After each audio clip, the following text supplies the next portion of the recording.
Индия Кыргызстанга 200 миллион доллар насыя берет. Биргелешкен IT борбор ачылат. Президент Садыр Жапаровдун Индияга иш сапары менен барышы күтүлүүдө. Бул тууралуу Тышкы иштер министри Руслан Казакбаевдин Индиянын тышкы иштер министри Субраманиям Жайшанкар менен жолугушуусунда айтылды. Анда президент Садыр Жапаровдун Индия Борбордук Азия саммитине катышуусуна даярдык көрүү тууралуу сүйлөшүлдү.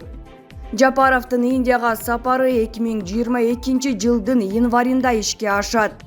Анда соода-экономикалык, илимий-техникалык кызматташтык боюнча Кыргыз-Индус өкмөттөр аралык комиссиясынын 10-чу жыйыны өтөөрү күтүлүүдө. Ошондой эле Кыргызстандын Индияда жана Индиянын Кыргызстанда маданият жылы өткөрүлөт. Кыргыз-Индус бизнес форумдарын өткөрүү Индия өкмөтүнүн гранттык жардамы аркылуу биргелешкен долбоорлорду ишке ашыруу боюнча 200 миллион доллар кредиттик линияны берүү шарттарын макулдашууну тездетүү, Кыргызстандагы университеттердин биринин базасында Бишкекте IT борборун ачуу тууралуу макулдашылды.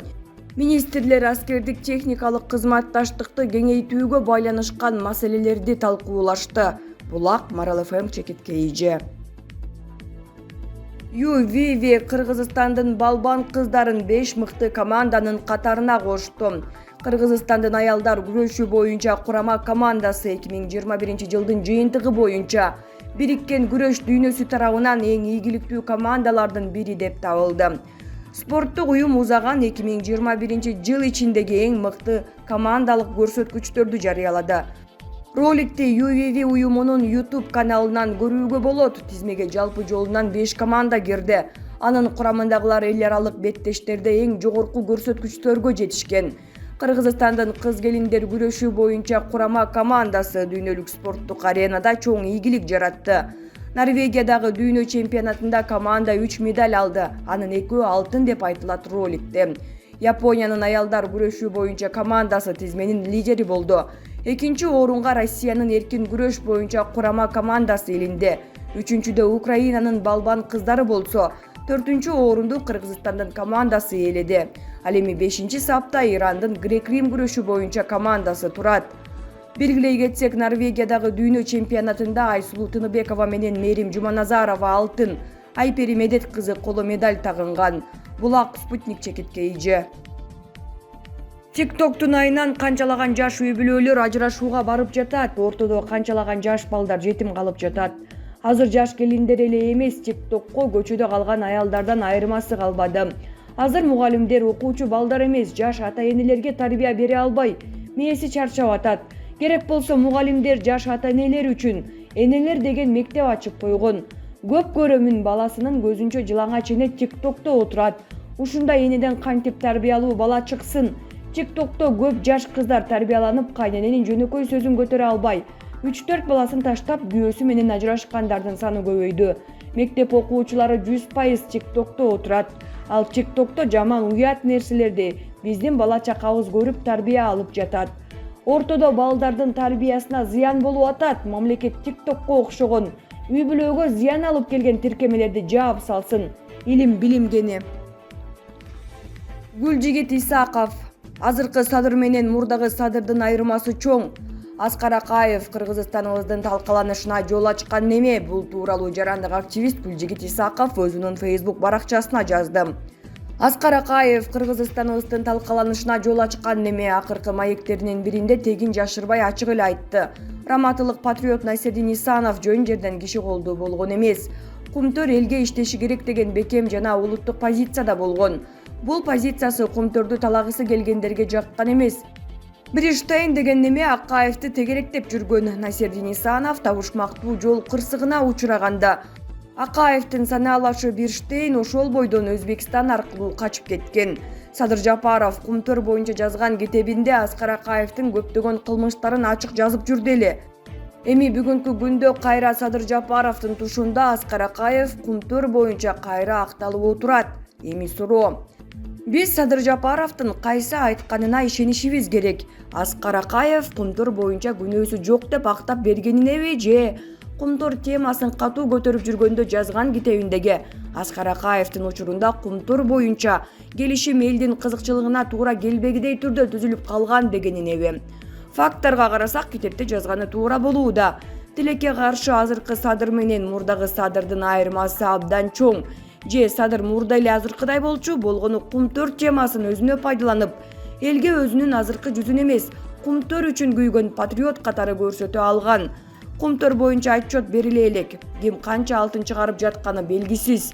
Ортодо убадалар эле бар, анан күнөөсү бар экени 100% факт болуп турган Аскар Акаевдин акталганы. Бул эмнени камкуулайт деп суроо салган Исаков. Булак Назар Ньюс чекиткейже.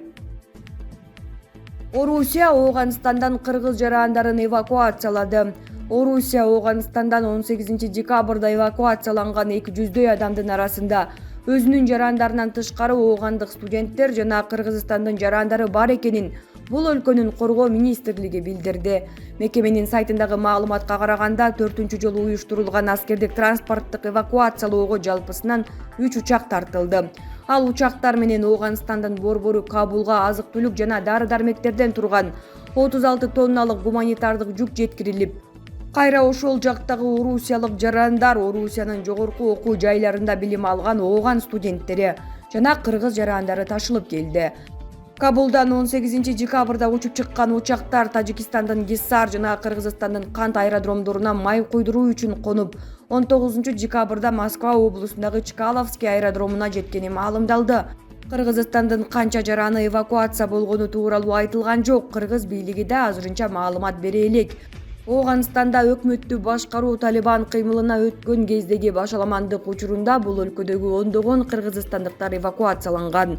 Кыргызстан оогандыктарга 2 жолу гуманитардык жардам жеткирген. Коопсуздук кеңешинин төрагасынын орун басары Талатбек Масадыков Ооганстанды гуманитардык каатчылык каптаса, Борбор Азияга качкындар агылышы мүмкүн экенин эскерткен. Булак Назар Ньюс чекиткейже.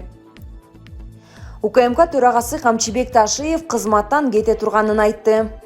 УКМКнын төрагасы Камчыбек Ташиев эгер жогорку кеңештин төрагалыгына кайрадан Талант Мамытов келсе, кызматын таштап кете тургандыгын билдирген. Бул тууралуу Сереп Медиа маалымат агенттиги өздүк булактарына таянып жазып чыкты. Маалым болгондой, президент Садыр Жапаров менен УКМКнын төрагасы Камчыбек Ташиевдин пикир келишпестиги туу чокусуна жеткен сыяктанат. Өздүк булагыбыздын айтымында Камчыбек Ташиев кызматка жабышпайт деп жазды Сереп Медиа. Назар Ньюс маалымат агенттигине жеткен маалыматтарга таянсак, жогорку кеңешке Нурлан Шакиев төрага болору тар чөйрөдө сүйлөшүлүп кечилген. Сүйлөшүүгө чейин Адахан Мадумаров, Улукбек Ормонов жана Талант Мамытовдун талапкерлиги айтылган. Айтор азыр ак үй тараптөрдө отургусу келген төрага маселесин чече албай, шайлары ооп жаткан мезгил. Булак Назар Ньюс чекиторг.